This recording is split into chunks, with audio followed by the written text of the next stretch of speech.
Welcome back.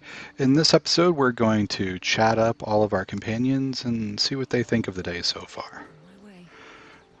We'll start with Shadowheart and make our way around the camp. All's well, I hope, aside from the obvious. We'll start with something strange happened. I know. I don't understand how exactly, but I felt it go to you. It's important. Keep it close. We'll ask if she wants it back. I do, but the artifact has a will of its own, and powers to enforce it. It likely won't let me take it back. The best I can do is to stay close. Bide my time. Eventually I'll need to take it. Then I'll have to see what can be done about that. So we can ask how she got it. I suppose, if we're going to keep helping each other, I might as well tell you. I was part of a group sent to retrieve it. Bring it to Baldur's Gate for our goddess. I worship Shah, the mistress of the night. It's my mission to deliver the artifact to her secret cloister in Baldur's Gate. It hurts. Now that you have the truth, please don't make a big fuss about it. So the hand thing went off because she told us the truth about what was going on. We're going to play it cool and say we don't care. True. I didn't think you'd react so pragmatically. Perhaps I should have told you sooner.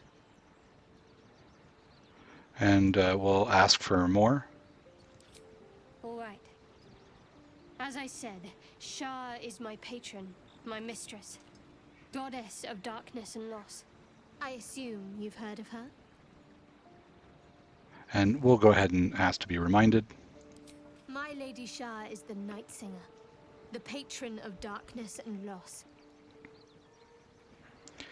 We'll say it's fascinating. We're just going to play along and make her feel good about her story.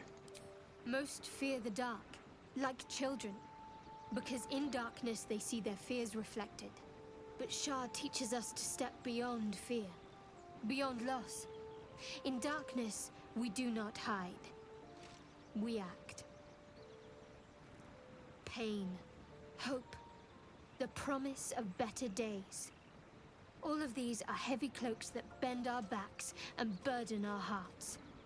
We shed those cloaks. Before Shah, we stand gloriously naked, beyond the vanities of mortals. So we'll say that it sounds comforting. That's option 3. There's comfort, yes. But often there has to be pain beforehand. We tear down the lies the world is drunk on. The institutions they trust, the so-called gods they worship, the lives they cling to. We destroy false idols, topple corrupt organizations, fight heretics wherever they're found. There's often suffering, death even. Many people break before they embrace Shah's truths. So we'll say that it sounds convincing to us. You're wiser than most. Many people balk at our doctrine. It's the reason why we cherish secrecy. You've a habit of saying all the right things. Either you're very glib or we're kindred spirits. Maybe both, knowing myself. But yes, once we've saved ourselves, we can talk more on this. We're definitely very glib. We'll give her the idol of Shar that Asterion picked up. You thought of me. Thank you. It's beautiful. I'll find a place of honor for it in camp. Nobody's ever given me anything before. What do I owe you in return? We'll just say it's a gift. Thank you. Lady Shah teaches us to forswear material goods. But I think she'll make an exception for her own image. I wonder, perhaps this is connected to the Dark Justiciars. This is no coincidence, I'm sure of it. I need to keep an eye out for more signs. Learn more about the Justiciars' presence in these lands. It could be important. As long as I've prayed to Lady Shah, I've wished to serve her as a dark justiciar. There is scarcely a greater way to fully dedicate yourself to Lady Shah, save perhaps if you become the head of her church. So we'll take option 1. Thank you. I should have known you'd be understanding. And we can ask about why she was in pain. The wound on my hand. It never quite heals. And sometimes it causes terrible pain to rip through me. It's my burden, though, from Lady Shah. I can feel her influence somehow.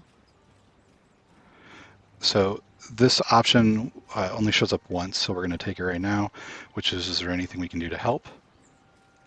I don't think so, but you're sweet to ask. Maybe just be patient the next time you see me wince or cry out. It'll pass quickly enough.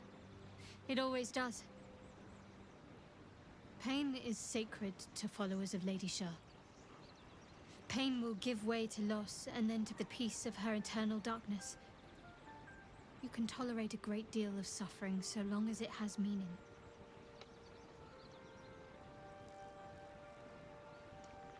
And we can ask why Shar would ask this or what causes it to hurt. We'll ask option 1. I cannot say. Not with what I can recall. But even then, it would not be for me to question her will. Lady Shah has her reasons. And then we'll cause hurt. It's difficult to say. Sometimes I wonder if it's supposed to be guiding me, punishing me, testing me. But perhaps it's none of those. Perhaps it's completely random. I'd like to hope there's more to it than that. Some meaning that Lady Shah will reveal to me when the time is right. Until then, all I can do is endure. And we'll turn to other matters. And we'll say we like to get to know her more. You already know my biggest secrets. What more can you ask? We'll ask about something besides Shar. What? Besides my life's calling and the greatest problem I've ever faced? Well, I like night orchids and can't swim. Is that the sort of thing you meant? And we'll ask for her to point out any night orchids if we pass. It's a deal. And we'll ask if she has anything else to share. No, I can't. I mean, I literally can't. There's certain things I can't remember right now. Shah's secrets must be preserved above all else. All who worship her know this. I have had certain memories suppressed, voluntarily, so that I can serve Shah without compromising her. If I manage to return to Baldur's Gate and fulfill Shah's mission, then my memories will be restored. So basically she's sort of a born identity type character. We'll say that seems extreme. Of course. It is an act of faith, not to be undertaken lightly. Shah will reward me when I succeed. And then we can ask what she thinks of what's happened. We've been through quite a lot, with likely more to come. Care to narrow it down a little? And we'll ask how we're holding up. How are you holding up? Don't be so modest. I can't remember the last time I met someone like you. Perhaps I never did. And never will again. And then we'll ask what she's going to do when we leave. I suppose we'd go our separate ways. Not a slight on your company, of course. We'll say there's no reason not to stay together. Perhaps. Perhaps not. If we do survive, we'll have separate lives to return to. I need to get to Baldur's Gate. There's someone waiting for me there. Someone I have to reach. As soon as possible. And we'll say that we won't pry. Thank you. And you're right. It's a delicate matter. Not something for light conversation. And we'll turn to other matters. And that's all we need to say. If we want a real connection, this true connection, this is the start of the romance dialogues. And we're going to skip that. All right, so having talked to Shadowheart, we'll come down and talk to Karlach next.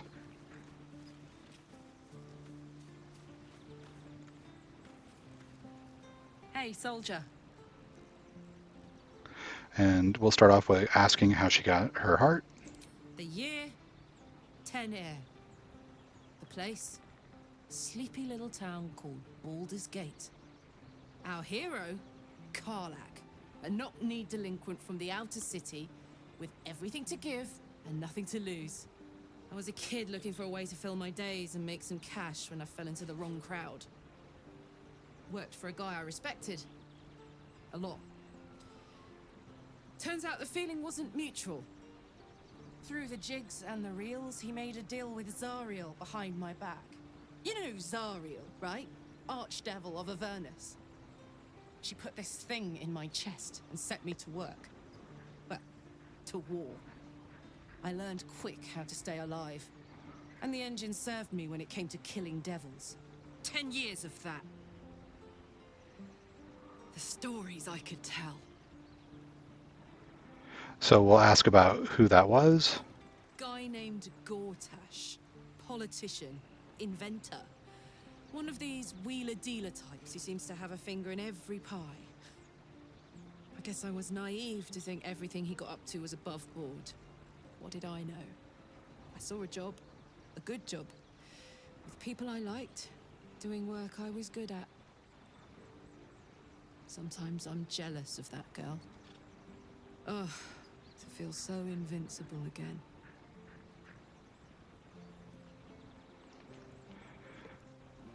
We'll ask about option 1, see if fixing the engine. Let's hope Damon is as good as he seems. Once my engine's handled, I can focus on more important matters. Tadpoles, cults, frosty pints. We'll ask what the engine does. Gives me energy. Power. But you've seen it in action. Very hard to control. If I'm excited at all, angry, nervous, delighted, enticed, I burn hot. Hot enough to burn anyone who gets close. So we could ask, this is a sex reference. We'll just ask what it was like. Agonizing. God's what I wouldn't give for a hug. A pat. Anything. You've never met anyone so desperate for a hug as this one right here. Pathetic perhaps, but true. It's my lot to bear, and I bear it badly. Oh well. Can't have it all, can you? Not today, at least. We're not done talking to Karlach, so we'll open dialogue again. What's on your mind?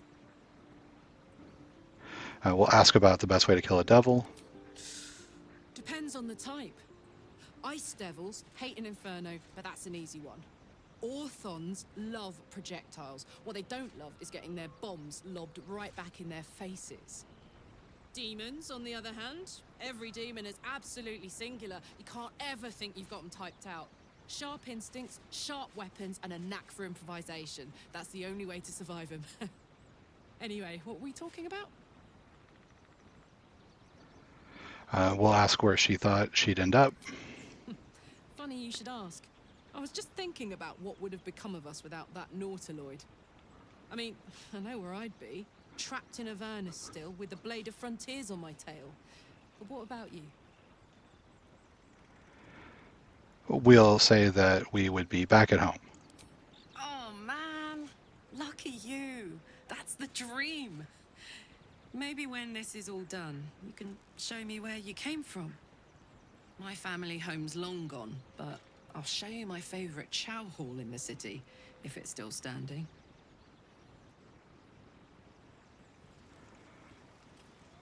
What's on your mind? And that's it for Karlach. And now we'll go over and talk to Asterion. Well, hello. What can I do for you? And we'll say that, tell me about yourself. What's to tell? I was sired by a vampire named Cazador. Everything before that is so long ago it's ancient history. And everything that came after, well, I'd rather not reflect on it. We'll ask about his history. Why do you insist on exhuming the past? I was a slave. A vampire spawn. Kept by the Tsar family. Perhaps I still am.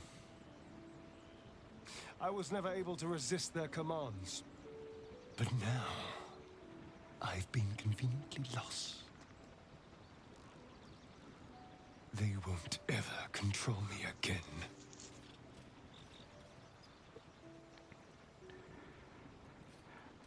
So we can say that we met a monster hunter.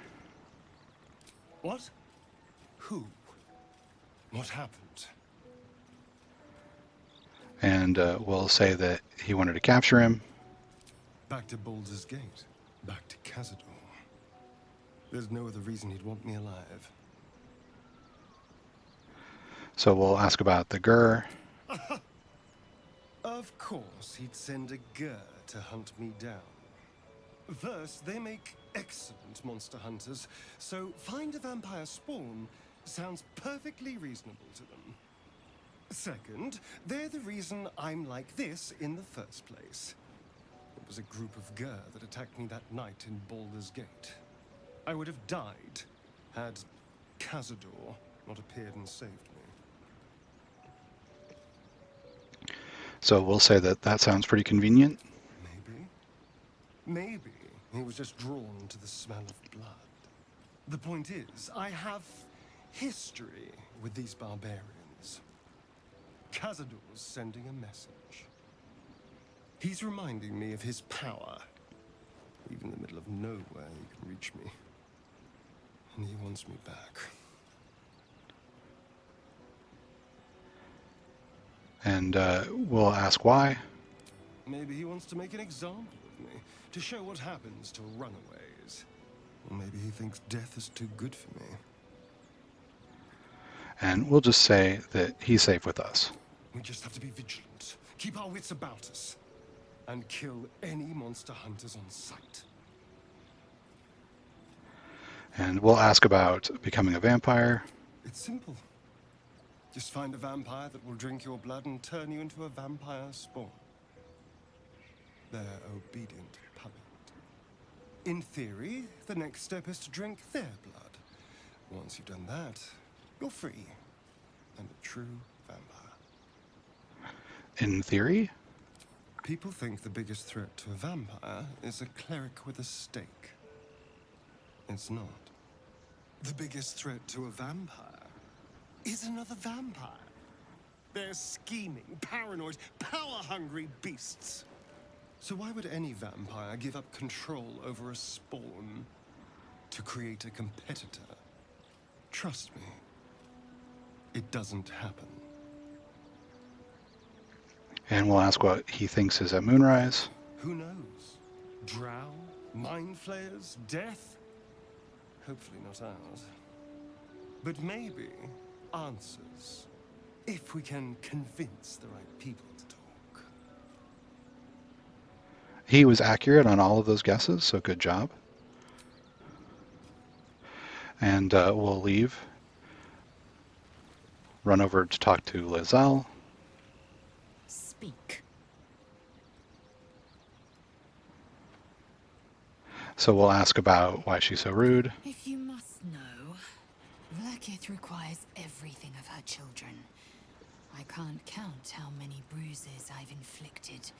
Can't measure how much blood I've drawn in the undying Queen's name. I know only blood red and death black. My mind is silver, and my body steel. I am what I must be, say what I must be, to survive every beast I face and every wound I bear. Right on. Okay. We'll leave that at that. And have a chat with Will. The goblins still infest the roads. As long as their leaders live, Zevlor's people are trapped. You are correct. We'll ask what it's like being the son of a Grand Duke. Not so enchanting as you'd think. The Portiers, the Caldwells, they were the blue bloods hosting the fancy balls and drinking from gold goblets. Father's the son of a blacksmith, born with barely a coin in the coffers. He made a name for himself among the Flaming Fist. Brave as Baldur and stubborn as a deep Rothay.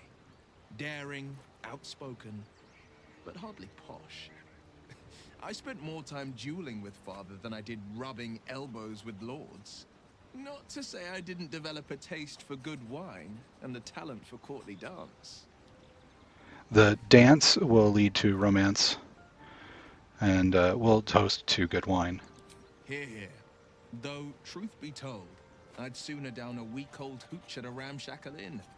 Better company, and a better buzz. We'll ask about Raphael. He brings to mind a story. The Devil with the Silver Tongue. An old fairy tale my father read to me. The kind with a hero, a villain, and a moral. A farmer made a deal with the devil, so the story goes. In exchange for the farmer's dearest fruit, the devil granted him a bottomless coin purse. The farmer's dearest fruit, naturally, was no apple nor peach, but his beloved daughter. We can learn a lot from fairy tales. Don't you think? We'll say option 4, spare me the parables. We're not making a deal with Raphael. That's because you still have hope. But when he becomes your last hope, remember this. He'll require of you only what you're least ready to part with, and then require more still. You might think you'd give up anything for a cure, but the devil won't take just anything. He'll take everything. We'll ask about how he became the Blade. My father once said, one does not pursue a champion's life. One merely answers its call. So it was for me. After my exile, I was hunting near the Cloakwood. I heard a child crying out from a lone farmstead. I found him in the fields, flanked by goblins. His mother's corpse bled into the soil next to him. I don't remember much of the battle, but I remember drying the boy's tears after. And we'll start with what could be finer. Proud. No. Angry. Angry at the monsters preying on innocents. Angry at the so-called good gods for tolerating the cruelty of the evil. Angry at myself that it took so long for me to see the coast suffering. The frontiers demanded a blade. And so I heeded. And we'll ask about the eye. It was an even bloodier day, and a stronger foe. It's made from pure bloodstone, carved from the Galena Mountains just north of the Moonsea. A reminder that sometimes blood must be shed and sacrifices must be made. But that story is reserved for lifetime friends and calmer days. We'll ask about something else. And that's the end of his dialogue. And we'll come over and talk to Gale.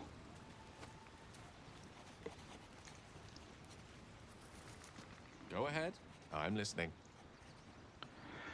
We'll ask about the condition. Think of it as tribute.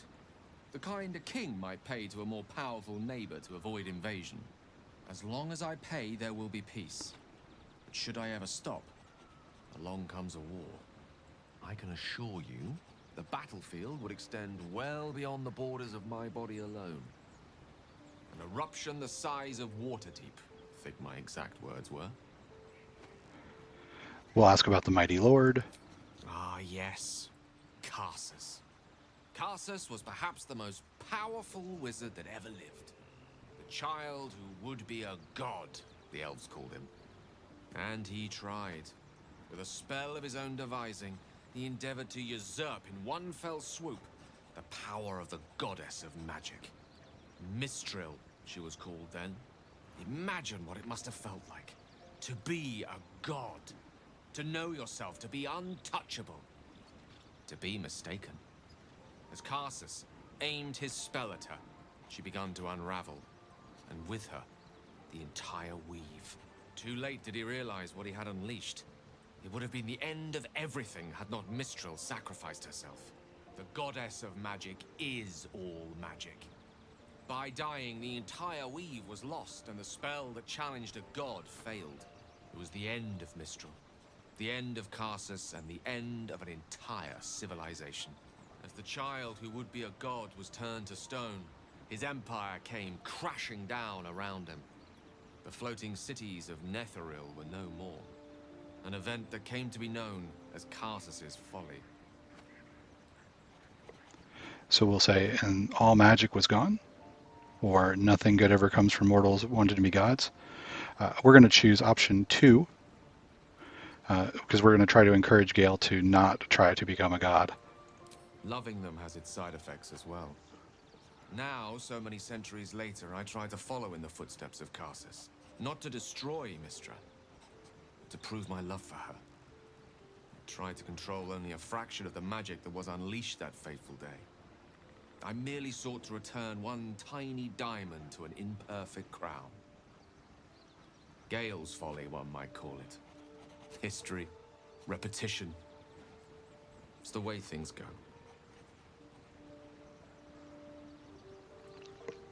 We'll ask what he'll do if he feels the magic overtaking. If it should ever come to that, if I ever know I am no longer able to stop it, I will do anything I can to ensure no one but me pays for my mistakes. I will find the remotest place on the surface of Faerun, or perhaps far below in the depths of the Underdark. I will await that death, alone. I promise I will not betray your trust.